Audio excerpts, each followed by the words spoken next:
Good morning friends. Daily dose series के अंतर्गत हम लोग कुछ क्वेश्चंस हर दिन डिस्कस करते हैं जो कि एग्ज़ाम के पॉइंट्स ऑफ व्यू से काफ़ी इम्पोर्टेंट होता है। ये ऐसे कुछ क्वेश्चंस होते हैं जो कई बार कई सारे एग्ज़ाम्स में पूछे जा चुके होते हैं, या तो हूबहू या फिर उसमें थोड़े से बदलाव करके क्वेश्चंस को पूछे जाते हैं। तो ऐसे क्वेश्चंस को हम लोग इस सीरीज़ में डिस्कस करते हैं और करते रहेंगे। तो आइए शुरू करते हैं। आज का पहला क्वेश्चन, निम्नलिखित में से किसे भारत में स्थानीय स्वायत्त शासन का जनक माना जाता है? Option A Lord Dalhousie, option B Lord Canning, option C Lord Curzon या फिर ऑप्शन डी लॉर्ड रिपन। तो देखिए, ये लास्ट वीडियो में हम लोगों ने इसको डिस्कस किया था, इससे मिलता जुलता क्वेश्चन था।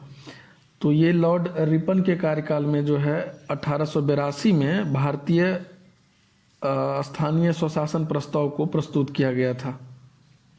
उन्होंने प्रांतीय सरकारों को आज्ञा दी थी कि वे प्रांतीय तथा स्थानीय नागरिक संसाधनों का या साधनों का सर्वेक्षण करें, जिससे यह पता लगाया जा सके कि आम जनता के लिए किस मद में कितना जो है सो खर्च देना पड़ेगा, कितना व्यय होगा, और इसीलिए जो है इनको जनक माना जाता है स्थानीय स्वायत्त शासन का। तो इस तरह इसका ऑप्शन हो जाएगा, आंसर हो जाएगा ऑप्शन डी लॉर्ड रिपन। अगला क्वेश्चन है, निम्नलिखित में से कौन सा युग्म सही सुमेलित नहीं है? ऑप्शन ए स्थानीय स्वशासन लॉर्ड लिटन, ऑप्शन बी सहायक संधि लॉर्ड वेलेजली, या ऑप्शन सी राज्य अपहरण नीति लॉर्ड डलहौजी, या फिर ऑप्शन डी स्थायी बंदोबस्त लॉर्ड कार्नवालिस।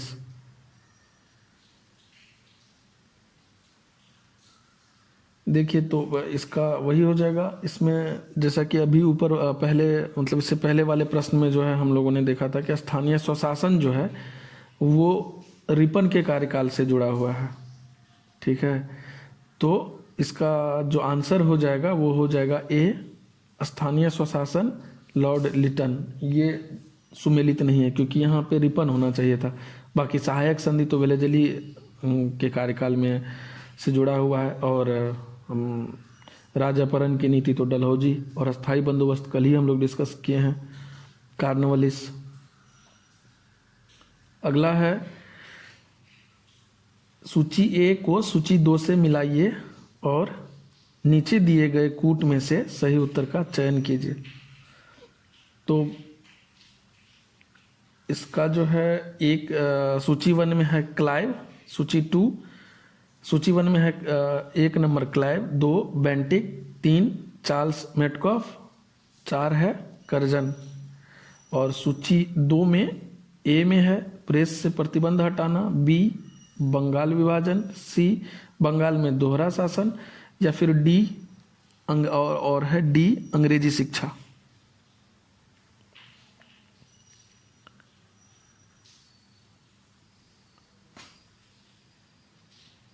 तो देखिए, इसमें रॉबर्ट क्लाइव जो है उन्हीं के टाइम पे बंगाल में दोहरी शासन व्यवस्था लागू हुई थी। तो इस तरह से रॉबर्ट क्लाइव 1 नंबर जो है वो सी से ये हो जाएगा, मिल जाएगा।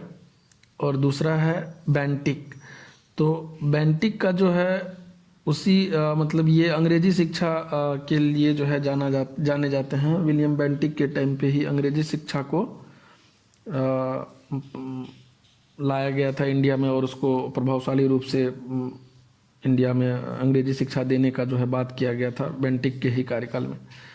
फिर है चार्ल्स मेटकॉफ, इन्होंने प्रेस से प्रतिबंध हटाया था, और ये लगभग 1835-36 इनका कार्यकाल था। मेटकॉफ का कार्यकाल 1835-36 था, और 1835 में ही इन्होंने क्या किया था, प्रेस एक्ट जो है वो लाया था, और उसके द्वारा मौखिक प्रेस जो है उस पर से पूरा प्रतिबंध जो है सभी तरह का उसको हटा दिया गया था। तो इसलिए इसको चार्ल्स मेटकॉफ को जो है वो भारतीय प्रेस का मुक्तिदाता भी कहा जाता है।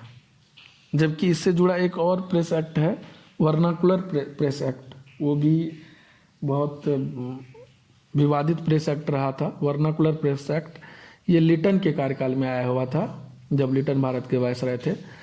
और लिटन भारत के वायसराय कब थे? 1876 से 1880 के बीच।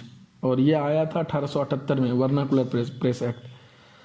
ये नॉर्मली जो भी था, ये स्पेशली जो हिंदी में प्रेस जो छपते थे अखबार, उन पर प्रतिबंध लगाता था ये, ठीक है। और लेकिन इसके बाद मतलब लिटन के बाद रिपन आए थे 1881 1880 से 84 के बीच रिपन का कार्यकाल रहा है। और रिपन जो है वो 1881 में वर्नाकुलर प्रेस एक्ट को ख़त्म कर देते हैं। तो वर्नाकुलर प्रेस एक्ट लेके आए थे लिटन और ख़त्म किए थे रिपन। और लिटन के टाइम पे एक और आया था आर्म्स एक्ट भी, ठीक है, उसको भी रिपन ने ख़त्म किया था। Press act, vernacular press act को भी और वर्नाकुलर प्रेस एक्ट को भी और आर्म्स एक्ट को भी, दोनों को लाए थे लिटन, ख़त्म किया था रिपन ने। और ये जो है इसका चार्ल्स मेटकॉफ का ये प्रेस से प्रतिबंध हटाना ये हुआ था 1835 ईस्वी में। तो इसको ध्यान रखेंगे। एक साल के लिए ही चार्ल्स मेटकॉफ आए हुए थे, 1835 से 36 इनका कार्यकाल है। अब आता है करजन, बचताते हैं वो। और उनके टाइम पे जो है ये बंगाल विभाजन जो हुआ था, उन्हीं के टाइम पे 1905 में हुआ था, लॉर्ड कर्जन के कार्यकाल में। तो इस तरह से इसका जो है हो जाएगा 1 का सी, 2 का डी, 3 का ए और 4 का हो जाएगा बी, ठीक। अगला क्वेश्चन है, प्राचीन स्मारक संरक्षण एक्ट किस गवर्नर जनरल के कार्यकाल में पारित हुआ था? प्राचीन स्मारक संरक्षण एक्ट किस गवर्नर जनरल के कार्यकाल में पारित हुआ था? Option A Lord Minto, option B Lord Linlithgow, option C Lord Curzon या फिर ऑप्शन डी कैनिंग।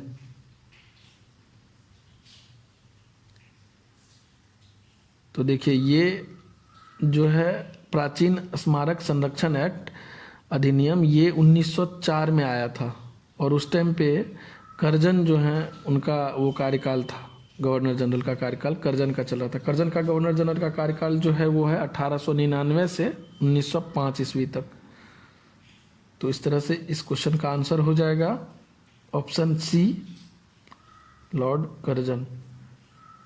अगला क्वेश्चन है, इंपीरियल कैडेट कॉर्प्स की स्थापना किसने की थी?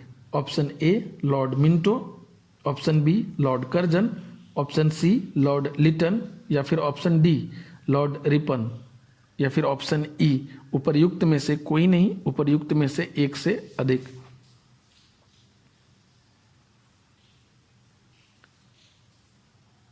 तो देखिए ये जो है इंपीरियल कैडेट कॉर्प्स का स्थापना जो है ये किया गया था राजकुमार, मतलब जो देसी राजा सब थे, जो देसी राजा थे उस टाइम पे भारत में, उन लोगों के बेटों और बेटियों को, और जो सामंत थे, मतलब जो राजा और सामंत थे, उनके बच्चों को जो है सैनिक शिक्षा देने के लिए इस कैडेट का जो है वो स्थापना किया गया था। ये 1901 में किया गया था कर्जन के कार्यकाल में।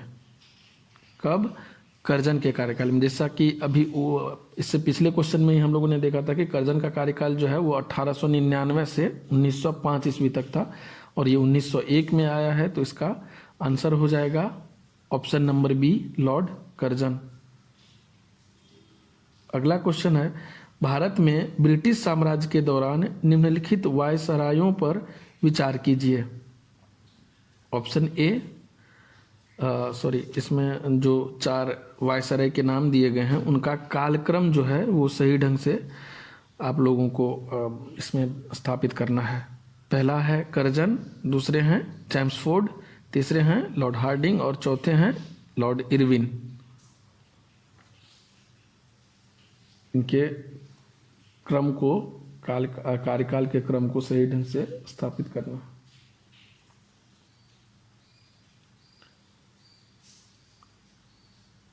तो देखिए इसमें लॉर्ड कर्जन जो है उनका कार्यकाल कब था? 1899 से 1805, पिछले क्वेश्चन में हम लोगों ने देखा। फिर जो हार्डिंग थे, लॉर्ड हार्डिंग, उनका था 1910 से 1916, 1910 से 1916, इस तरह से 2 नंबर पे आ जाएंगे लॉर्ड हार्डिंग। तीसरा था लॉर्ड चेम्सफोर्ड। चेम्सफोर्ड का जो कार्यकाल था वो था 1916 से 1921, 1916 से 1921, किनका? चेम्सफोर्ड का। और इरविन का कार्यकाल हो जाता है 1926 से 1931, 1926 से 1931। ठीक, तो इस तरह से ये जो है सो सही क्रम में ही एक तरह से देखे तो दिया गया है। 1 नंबर पे लॉर्ड कर्जन, 2 नंबर पे लॉर्ड हार्डिंग, तीसरे पे चेम्सफोर्ड और चौथे पे इरविन। अगला क्वेश्चन है, फूट डालो और राज करो की रणनीति अपनाई गई थी। ऑप्शन ए लॉर्ड कर्जन के द्वारा, ऑप्शन बी लॉर्ड मिंटो के द्वारा, ऑप्शन सी डलहौजी के द्वारा, या फिर ऑप्शन डी वेलेजली के द्वारा।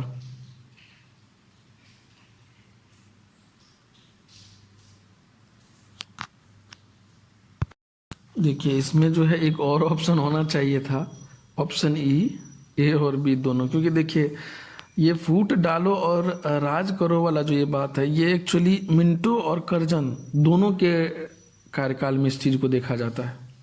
कर्जन की जहाँ तक बात है तो कर्जन का कार्यकाल 1899 से 1905 था, और इसी के टाइम पे आपको पता है कि 1905 में बंगाल का विभाजन जो है वो किया गया था। और वो कैसे किया गया था, तो जिन मुस्लिम बहुल जो क्षेत्र था उनको एक तरफ अलग कर दिया गया था और हिंदू बहुल क्षेत्र को अलग कर दिया गया था। तो ये एक तरह से फूट डालो और राज करो का ही नीति था कर्जन के टाइम पे। फिर जब मिंटो का कार्यकाल आता है उसके बाद जो है वो मिंटो ही आते हैं। तो आप मरले मिंटो एक आंदोलन ये आया हुआ था, तो वो आपको पता होगा। मरले मिंटो सुधार जो है ये 1909 में आया था। और मरले मिंटो सुधार अधिनियम जो आया हुआ था, सॉरी मैंने आंदोलन बोल दिया था तभी, तो वो मरले मिंटो सुधार अधिनियम था।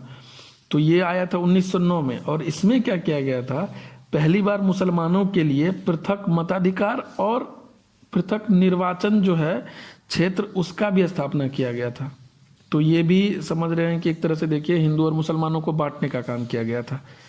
तो इस तरह से फूट डालो और राज करो की जो है रणनीति दोनों ने ही अपनाई थी, लॉर्ड कर्जन के कार्यकाल में भी और लॉर्ड मिंटो के कार्यकाल में भी। तो इस तरह से इस क्वेश्चन का आंसर ए और बी दोनों सही होना चाहिए। ठीक, अगला क्वेश्चन है, निम्न में से किस गवर्नर जनरल ने सबसे पहले पृथक निर्वाचन मंडल की व्यवस्था मुसलमानों को जीतने व उन्हें कांग्रेस के विरुद्ध करने के लिए इस्तेमाल किया था? Option A Lord Curzon, option B Lord Dufferin, option C Hardinge, या फिर ऑप्शन डी मिंटो। तो देखिए अभी पिछले ही क्वेश्चन में हम लोग डिस्कस किए हैं कि 1909 में आया था मरले मिंटो सुधार अधिनियम, जिसमें कि क्या किया गया था, मुसलमानों के लिए जो है पहली बार पृथक मताधिकार और पृथक निर्वाचन क्षेत्र का जो है स्थापना किया गया था। तो इस तरह से इसका आंसर हो जाएगा ऑप्शन डी लॉर्ड मिंटो।